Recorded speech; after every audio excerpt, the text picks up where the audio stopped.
Hello, welcome back my vlog. Magluluto tayo ng pakbet, mixed vegetable, Pinoy recipe. Okay?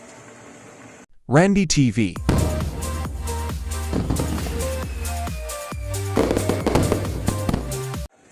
Okay, maghahanda tayo ng mantika para gisahin natin ang mga ingredients. Like onion, hot garlic. Yan.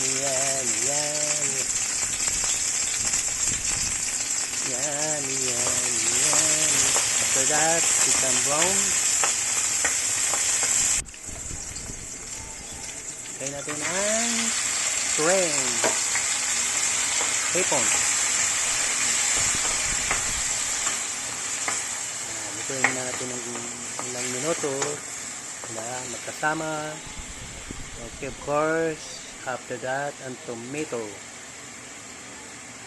Ayan. Nice color. Wow. I like this. After, hop nor cubes and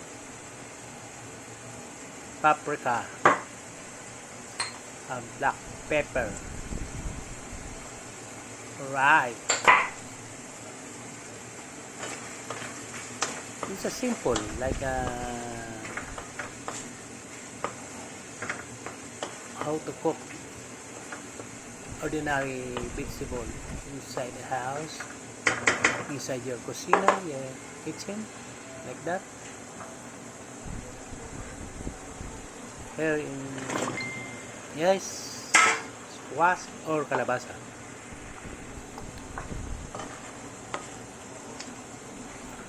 Minsan lang tayo magluto rito sa Europe ng ganitong gulay kasi during the summer sa Pakistan nagtatanim sila ng mga ganito. Yan, lagyan natin ang sitaw, okra, and ang palaya together.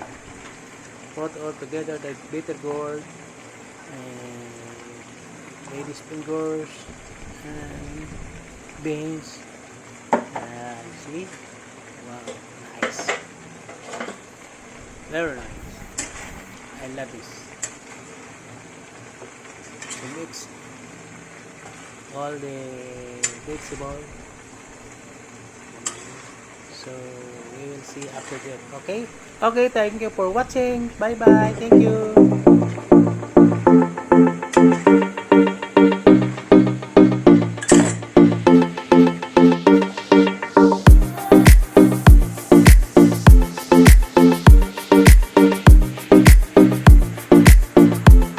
Randy TV.